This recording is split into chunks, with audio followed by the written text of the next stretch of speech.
चालू झाला आणि त्याच्या पाठीमागचा उद्देश काय होता हे मी तुम्हाला थोडक्यात सांगणार आहे। तर मित्रांनो, आपल्या या धकाधकीच्या जीवनामध्ये आपल्याला आपल्या आवडीनिवडी किंवा छंद हे जोपासले जात नाहीत। त्याचं कारण फक्त एक पण हा शब्द असतो। उदाहरणार्थ, मला हे करायचं होतं पण मला शिक्षण होतं, मला ते करायचं होतं पण मला नोकरी होती, मला हे करायचं होतं पण मला वेळच नाहीये। तर वेळ कोणाकडेच नसतो मित्रांनो, खरं आहे, वेळ कोणाकडेच नसतो, तर आपल्याला त्याच्यासाठी वेळ काढावा लागतो।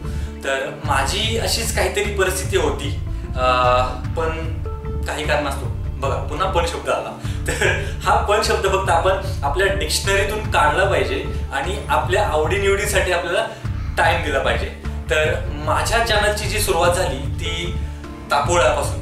तर तापोळ्याचा पहिला व्हिडिओ बघा, इथे तुम्हाला मी दाखवेन। तर त्या व्हिडिओमध्ये तुम्हाला तसंही दिसेलच की मी काय करतोय। तर मित्रांनो, तो व्हिडिओ काढण्याचा उद्देश जो होता तो मराठी स्पेशल मराठी व्लॉग बनवण्यासाठीचा नव्हता। ते फक्त एवढंच होतं की मला माझ्या फ्रेंड्सला, म्हणजे आम्ही तापोळ्याला ट्रिपला गेलो होतो आणि तिकडे मला त्यांचा ॲड्रेस काहीच माहिती नव्हता। तर हा ॲड्रेस फक्त त्यांनी काहीतरी एक डिस्कशन केलं होतं व्हॉट्सअपवरती, त्याच्या अनुषंगाने मी गेलो आणि शोधत त्यांना गेलो आणि मी त्यांना भेटलो। ही एक जर्नी मी त्यांना तिथे सांगितलेली आहे। तर विचार केला की यार असा एक व्हिडिओ बनवलेला ऑलरेडी, तर एक एडिट करून जर आपण टाकला तर त्याला रिस्पॉन्स कसा येतोय हे बघावं। तर तो रिस्पॉन्स जो होता मित्रांनो तो खरंच मस्त होता, म्हणजे त्यावेळी तो व्हिडिओ चांगला चालला। तर वाटलं की काहीतरी आपण करू शकतो। तर मित्रांनो, इथून मला समजलं की मला या गोष्टीमध्ये इंटरेस्ट आहे। सो मी कंटिन्यू केलं हे व्हिडिओ बनवणं। तर मित्रांनो, मला माहिती नव्हतं की या चॅनलचं फ्युचर काय असेल किंवा कसा रिस्पॉन्स मिळेल, पण एक वेळ अशी आली होती की मी गिव्हअप म्हणजे माघार घेतली होती। एक वेळ अशी होती की मला जमतच नव्हतं ऑफिस आणि हे काम करायला।